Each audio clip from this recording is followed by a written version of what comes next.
Welcome to the Femme Fatal, a true crime podcast with an astrology twist. I'm your host, Stacey Dotson. Each week, I'll be joined by a guest host because this Femme Fatale prefers not to work alone. Welcome to the Femme Fatal. Today's bad girl is the Blood Countess, Elizabeth Báthory, and I'm joined by my good friend Karen to co-host this episode. She and I've known each other for a long, long time. Hi, Karen. Hi. Don't say the number. That's okay. What made you want to talk about Elizabeth Báthory? So, interestingly, I really didn't know anything about her, but I knew, you were starting this podcast, and I can see why this is the one to start with. Some places say she was listed in the Guinness Book of World Records. Others say she wasn't, as the most prolific serial killer. Right. Say female, but it's actually of all. Yes. Her number of over 600 is correct. So I can understand why this is the one you want to start with female serial killers, just because you can't do any better. I mean, if you're going to start, might as well start with the biggest. So yeah, it was fun to research. There's an insane amount of podcasts already about her. Trying to figure out what's right, what I should talk about was a little overwhelming, but I think I've condensed it into a good amount. I'm sure you have. So should we just get started? Yeah, let's get started. So Elizabeth Báthory, she was born on August 7th, 1560 in Nyírbátor, Hungary. Her parents were actually both from different parts of the Báthory family. Oh, so related? Yeah, different branches. So her father was Baron George IV, and he was from Transylvania. And then her mother was Baroness Anna of Hungary. And then also, interestingly, her fraternal uncle was the King of Poland and Prince of Transylvania. So she was a really high-ranking noblewoman. And so during this time, the 15th and 16th centuries, in Hungary, there was the ongoing Ottoman conflict where the Turks were trying to take over. Also the rise of the Protestant Reformation. And so for women like Elizabeth, like noble women, there were a lot of opportunities for them to have an education. And also a lot of them ended up managing big estates and stuff because their husbands and the men were gone. Going to war. They were fighting in the wars. So she was, highly educated and as similar for the time and really smart and able to just, I don't think I could handle a huge estate like she did. Right. Yeah. So that's, where she was born. So the start of her story, there's a rumor. And by the way, because this is so long ago. Yeah. There's no way to know if any of this is true. Correct. It's all sort of speculation. There are letters that she wrote and there are court documents, but most of the rest of it is peasant rumor, peasant stories that were told, sort of like ghost stories and folklore. Yes. Yeah. So there's one story that I've heard a few times where her father, she was the witness of a really brutal execution. There was a gypsy who was accused of selling children to the Turks. Man was basically tied up and then he was sewed inside the belly of a horse that had been slit open and just left to die in there while the horse was rotting around him. So gross. It's like, who comes up with this? I know, who thinks of that? That's creative execution right there. For sure. But then I also read that it's probably not a real story because, and this is even worse, but horses were more valuable than gypsies. So the fact that they would actually kill a horse to execute a gypsy is very likely because horses were higher valued. It is very likely that she did witness a lot of brutal executions in her childhood. A lot of torture, yes. Just because that was part of society back then. But we talked about her education. She learned to read and write in Hungarian, Latin, German, and Slovak. Wow. Just from her letters, they can tell that she was well-versed and could competently articulate her thoughts in writing. So in all of these languages. Right. So Elizabeth also had what they called at the time the falling sickness, which we now understand to be epilepsy. But she also had violent mood swings and migraines. You know, she was engaged to be married. I think she was 12. There's Now, there are some sources that mention that she had a child out of wedlock with a peasant, and then the child was taken away and given to another peasant family. You know, again, there's so many sources on her, and they're not consistent. So what we do know is real is she married a man named the Count Fernac Nasty Okay. on May 18th, 1575, when she was 14 years old and he was 19. And by the way, one of the other podcasts I listened to about this, they called him Frank Nasty. When whenever they mentioned him, they said Frank Nasty. So she was 14, he was 19. Another interesting thing is that she was of higher rank than him, so she did not take his last name. He added Báthory to his name, but she kept Báthory because she was of higher rank. Wow. So yeah, they were put together because of a strategic alliance. But, it was sort of a match made in hell, if you will. Like, it seems like they actually had some things in common. Also, they had 4 children, 3 daughters and 1 son. For a wedding present, the Count presented her with Countess Castle, which is still there, right? It's kind of a museum, I think, to her, located in modern Slovakia. And I heard, elsewhere there were like 17 villages and like there was a huge amount that he gifted to her. He was no slouch. Taylor Swift and Travis Kelce. I mean, he's got a lot of money, but he doesn't have Taylor money. Exactly. Exactly. These are the Travis Kelce and Taylor Swift in the Hungary. Hopefully they're not murdering people, but I don't think so. Her husband was a warrior and he was gone a lot of his marriage. Some of it seems like he was home long enough to get her pregnant and then gone again. But she was the one that had to take care of all these vast estates while he was gone. This included providing medical care for everyone that lived, not just staff, like, the serfs and like everyone that lived in the village. Like she was responsible for all of that? Yeah, a vast amount of people. Plus raising children. Although back then, did people really raise their children? I think they had people to do that for them. So interestingly, he was known as the Black Knight of Hungary because he was pretty cruel in battle. That's why I say the match made in hell. There are rumors that he would gift her with torture devices. One thing that was mentioned was a glove with spikes or knives on the end. So kind of like the Freddy Krueger type glove. Other things say an Iron Maiden, although other people say Iron Maidens weren't actually a thing. There's also a report that he built a torture chamber to her specifications in the castle. Wait, you mean Iron Maidens weren't a thing back then? Because Iron Maidens are a thing. Yeah, or maybe there wasn't one found at they're saying it was a rumor that she had an Iron Maiden. But this glove is mentioned a lot. As to when she got started with her hobby, shall we say. Again, lots of conflicting reports. One of them says that her husband was the one that actually introduced her to this. He would have girls like taken outside and covered in honey, stripped naked, covered in honey and left to be eaten by insects. Ugh. So some are saying that was like how she got her start was with her husband. Watching him. Match made in hell. There we go. Right. I already mentioned the stuff that he brought back for her, which were used to punish servants, the glove and other items. They say that her Aunt Clara was also rumored to have introduced her to orgies, sorcerers, witches, and alchemists. She's got a lot of bad influences in her life. She had no chance. Right. Or the people around her had no chance. So she was known to sort of, there are a lot of rumors. She bathed in blood. Bathing in blood, I guess, is the biggest rumor about her. That is thought to have started so there was a servant who was brushing her hair and pulled too hard and hurt her. She just smacks her across the face with a hand that had like a bunch of rings and stuff on it. And so it bloodied the servant. Yeah. Blood got on her skin.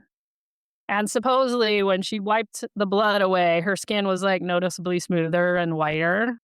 This is where she's supposed to have learned to bathe in blood because, She's like, the I've blood. discovered the secret, the fountain Yeah. of youth.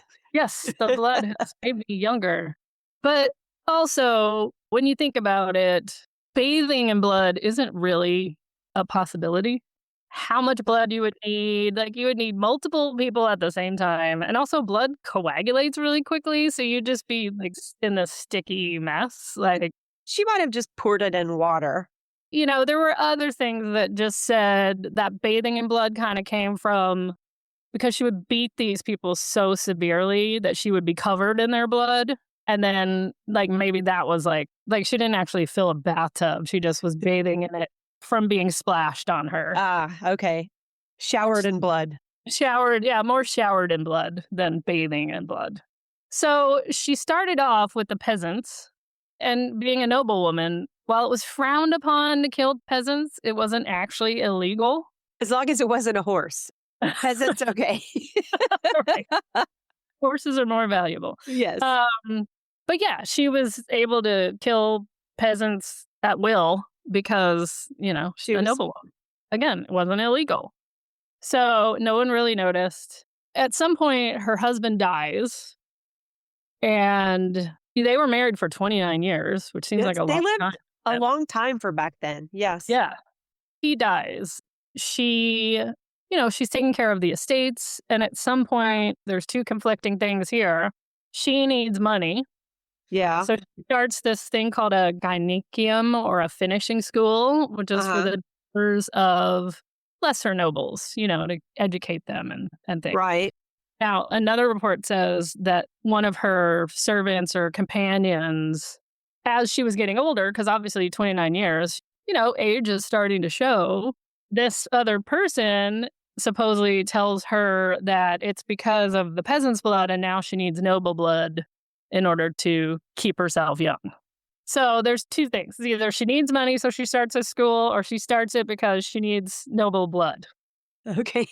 But obviously now, these girls, it's noticed that these girls are, going dying. missing. Yeah. And, there's some things say that, like, she did return the girls to their family and saying they died from, cholera or something. So there's those reports. And there's another one that says that there were like 25 girls at the school that all died. They all died. We don't know at the same time. But her reasoning is that one of the other girls went crazy and killed them all and then committed suicide. I haven't heard that one before. Yeah. That's one of the explanations for why all these girls died. Now, the things that she was doing, and I don't want to go too much into it because, first of all, it's very gruesome and anyone could do a deep dive on all of the torture things she was doing. And some of these things, again, were common at the time for noble people to use on their peasants or on their servants. Hot fire pokers, branding, beatings, needles under the fingernails. Ugh. Just so many sordid details. We just don't need to go into them because it is gruesome. I mentioned the honey thing with her husband. The other thing was during winter, they supposedly would leave a girl outside and then just keep pouring water on her that would freeze until the girl froze to death. Terrible. Thankfully, we are born now at this time. Right. And hopefully we would have been noble. I don't think I would have been noble. Me either. I am definitely a German peasant. I'm a Czech peasant. So she also had a few accomplices. One of them was named Alana Jew, who was a former nurse and trusted assistant. Dorothea Sense, that was described as a local witch who helped her procure girls. And then Caitlin Bazinski, who was a servant involved in the abduction and murder of girls. It would be hard to do that much alone. Yes. There was one particular friend, Anna Daverlia. She was said to be a friend, confidant, possibly her lover. I don't know when exactly she came into the picture. Remember, she was alone a lot of the time. So she was supposedly a witch who significantly influenced her activities. So, she may have been there from the beginning. We don't really know for sure. And actually, she's the one who is supposed to have told her, after seeing her skin improve from the blood, that, she would retain her beauty if she were to bathe in the blood of young virgins. So actually, I guess she was there from the beginning. And I've heard at least one story, maybe, again, I listen to so many podcasts, read so much about this. So I've heard it You're an at expert. least once that, after her husband had died, she kind of fell into a depression and like took to her bed. And so she wasn't able to continue, her killing spree. She really loved her husband.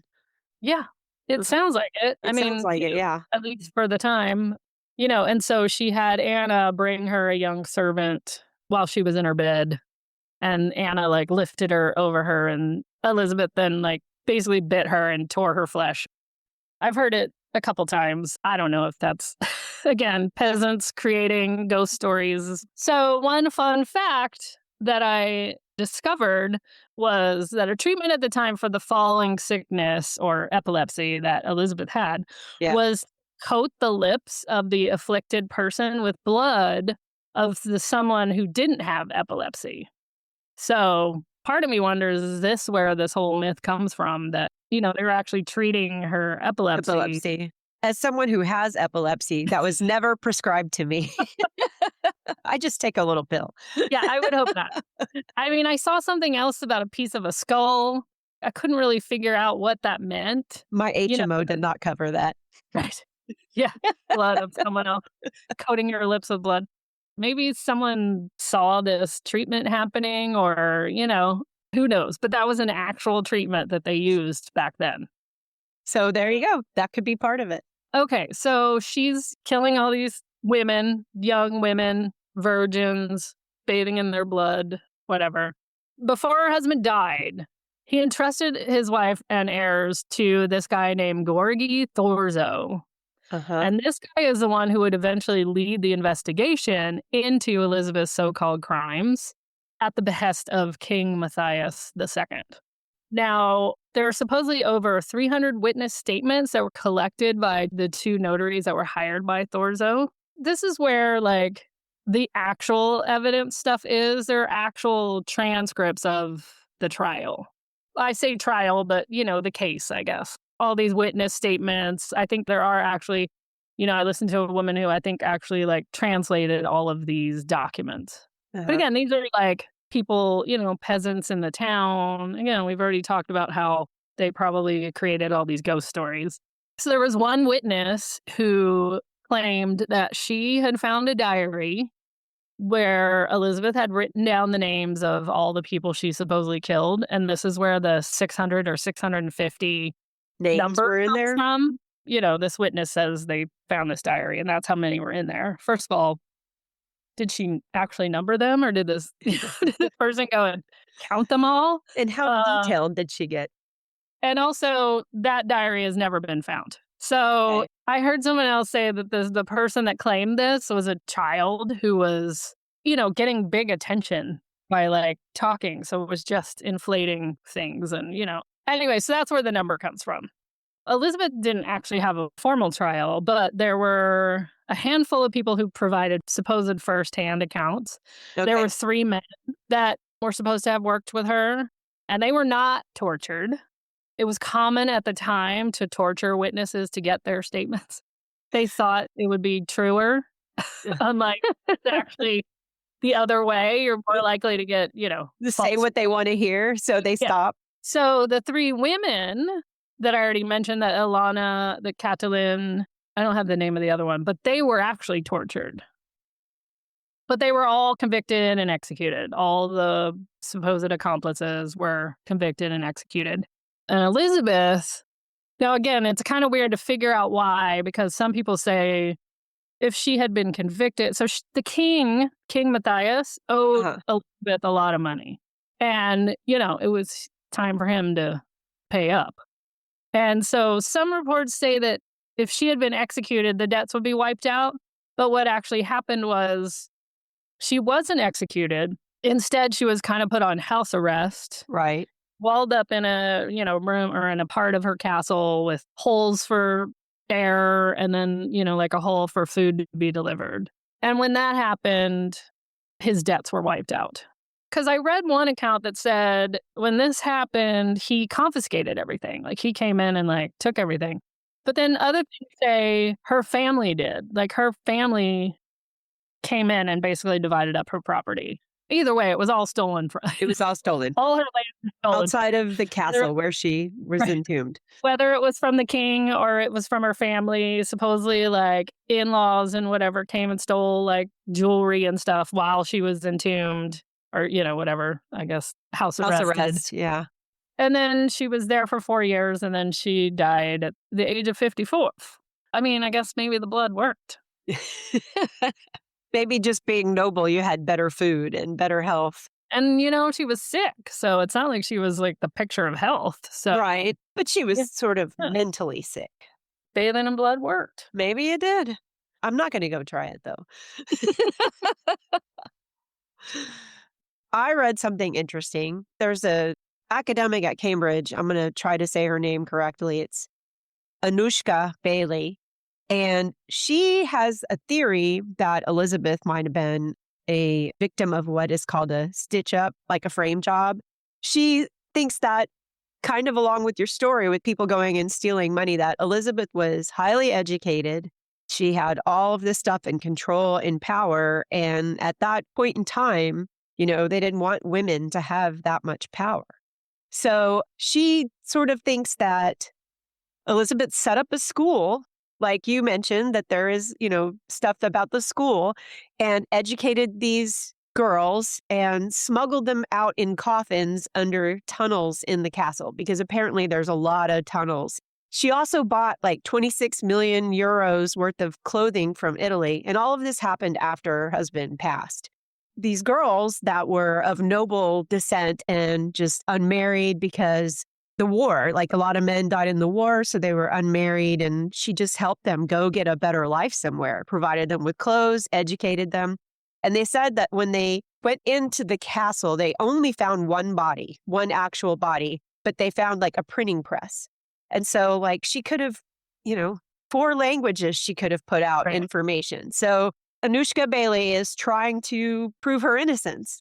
The feminist in me wants it to be that. I want her to have done that instead of the rumors. But I've heard some people say there were bodies everywhere.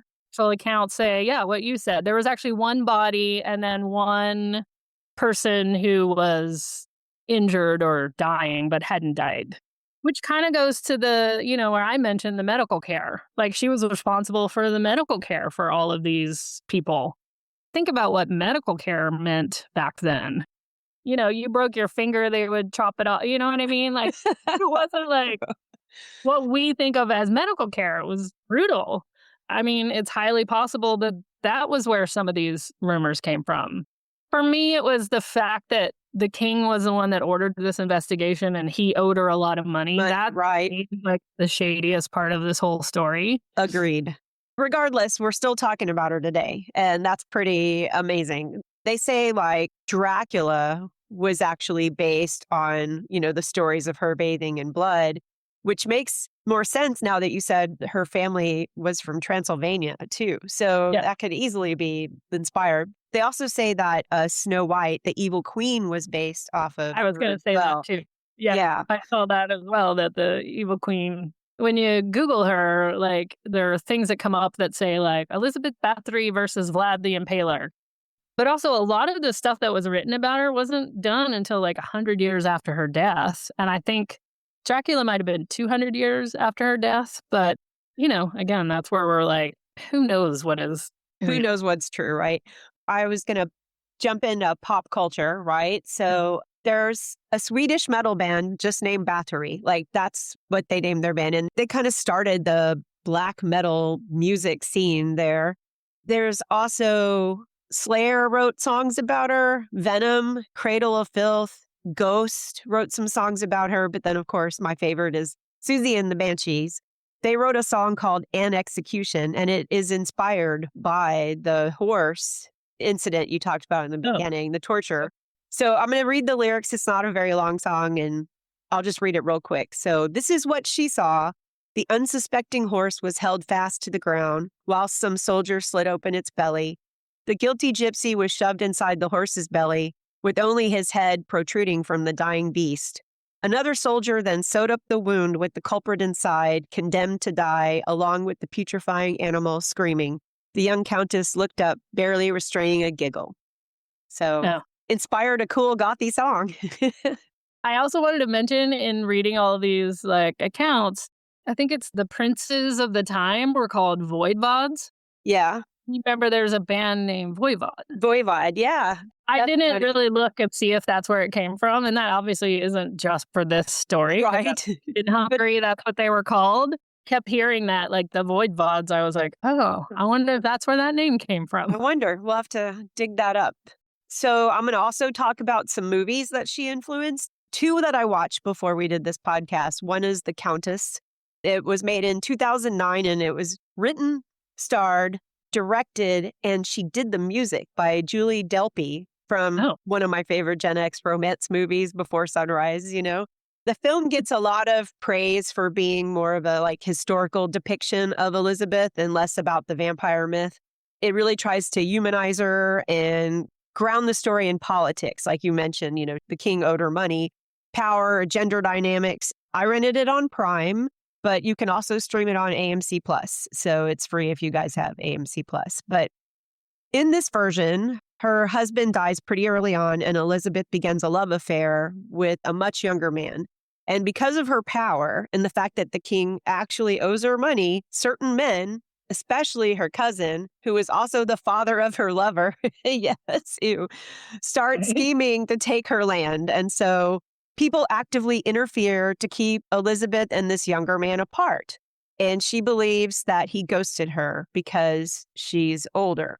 Now, when she was with him at one point, she cut off a lock of his hair while he was asleep and kept it, I guess, like a souvenir. And so later when she's depressed and she hasn't seen him and, you know, there's no phones, you know, so she thinks he ghosted her, right? She cuts open her chest where her heart is and she puts the hair inside the chest and sews it up. Naturally, you get sick, she gets infected and gets sick from that because whatever, never seen that done before. After she gets sick and she thinks he ghosted, she does the whole brush story thing. They show where her hair was getting brushed and it got brushed too hard and that she striked the servant or the assistant, right? It got blood all over her. Like in the movie, they're like, there's a mirror and the sun is coming in and she thinks she looks so much younger with the blood on her face. So that begins the whole thing. And she's like, if I can just get younger looking for him, then he'll love me, right? Because at this point, she's in her 40s. It's after her husband died. Anyway, it's an interesting take. The movie's really well done, but it's kind of slow. And I don't know that I would rank it as high as some of the other stuff, but it's because with all the folklore around her, you don't want her to have gone crazy and started killing people. I don't want to believe Elizabeth went crazy for a man. I want to believe that she was just powerful and people tried to hold her back. You know, it's interesting, that story, because, again, in researching all of this stuff, a lot of the things were like part of fiction. So I wonder if that particular story was actually from the movie that someone wrote down. Because like when I was kind of Googling her lover or whatever, Anna, the first thing that came up was a YA book, a young adult book for this account of Anna, her servant / companion. Hopefully her lover. Yeah. So I was like, I know, I hate that term though, lover. Like, I don't know why. So yeah, it's interesting that that is actually in there, because then it makes me think, is that where it actually came from? Or did it actually, was it actually part of the story and she used it in the movie? Well, in the movie, so there's a lot to this movie that I just brushed over it. Like, they want to break them up. So they send some guy to come in and he's sort of like he likes things kinky. So he gets her S&M and he's the S. And so he's also trying to keep her away from the other guy because the young guy actually does love her. He's just getting distracted by other people as well. But they do have a girl in there. So she ends up being lovers with both the guy and the girl. And the girl, I think, is Anna. I can't remember if they named her Anna in the movie. I'd have to check. So she did have two other lovers at the same time. And she was, getting some kinkiness out with this dude too. So I mean, I feel like it was common back then. They were a lot more open than, yeah. we come from the Puritans who didn't believe in having sex at all. Well, there's not much else to do back then. Right. They were just a little more fluid and, Yes. open. They weren't as buttoned up as we are today. The next movie I watched is so great. Chastity Bites, made in 2013, and it's completely different experience than what I just said. And I call it a low-budget cinematic masterpiece, but I know that's overreaction. It's not really a cinematic masterpiece, but it's campy, ridiculous, and way better than it has any right to be. Set in 2013, Elizabeth, now hundreds of years old, is still alive and hunting for young victims. So she goes and poses as an abstinence counselor at a California high school and runs a group called the Virginity Action Group. Oh, I have to see this movie. Oh, yeah. It's on Tubi. That's where we watched it, on Tubi. So all the popular girls are involved. And of course, there's one feminist heroine trying to save the day. I highly recommend watching it. It's so bad it's good, if that makes sense. And there is one foot fetish scene that comes completely out of nowhere and you'll go, ew, and then you'll laugh out loud, I promise. So, yeah. But yeah, I recommend that one for sure. Okay, well, let's look into this. And I have to say that I'm going to always explain a little bit about astrology and stuff, but we want to help everybody listening to this understand it. So, right. yeah. So this is where the actual date of birth comes in. So, yeah. So August 7th, 1560. So that makes her a Leo. Okay. So for people that don't follow astrology, your sun sign is basically your core identity, your ego, your operating system. Think about it, the way you move through the world. Leo energy is like pride. They're beautiful. They tend to have long flowing manes, which apparently she did have amazing, beautiful hair, right? They want to be remembered. This is where it gets pretty interesting. So she didn't just have her sun in Leo. She had her Venus and her Mars in Leo. And what that means is the Venus is your love, it's your passion, it's your sex, right? And then your Mars is your aggression and your action, how you take action. It's the action planet. So there was a triple shot of Leo happening there. And breaking that down, it's like identity built around pride and dominance. And love is tied to admiration, which it's like, yes, she had to have tons of people around and wanted their attention. Fueled by ego as well with your action. It's like a pride and power. Leo typically isn't secretive. They don't really, hide in the shadows. So they kind of command an air, like people want to follow them. They do. They just have this I'm powerful attitude and they just exude that. But we now know all of the triple shot of Leo. But there's one more thing I want to talk about, and that's the moon sign. And so your moon sign is your internal emotion, kind of what you keep secret, your thoughts. There's a debate. Some say Libra, some say Pisces, because, this information is from 1560. And I don't even know where we would get the time of date, like how we would figure that out. But I'm going to go on a limb and say Pisces, because Pisces tend to throw themselves into things as a form of escapism. Sometimes they can't handle the world, so they have to find some other thing. And if torture was her kink, she definitely threw herself into that. I mean, that's a lot of women, 650. That takes a lot of time.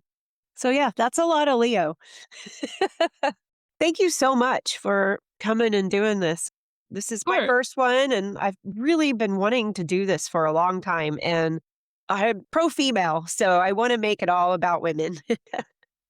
Well, yeah. And I do like that we start with her and the questions exist. She could have been this female powerhouse who was, brought down by the patriarchy, which is, the world we live in still. Well, thank you again for joining me. And thanks again, everyone, for listening to Femme Fatal. In the episode description, I will provide links to the movies, The Countess and Chastity Bites, as well as I made a Spotify playlist of Elizabeth's greatest hits. So I will link to that as well. Thanks again. Bye. The Femme Fatal, Created and hosted by Stacey Dotson. Produced by Mark Williams. Music by Marcia Yingling, Chad Shank, and Greg Loicano.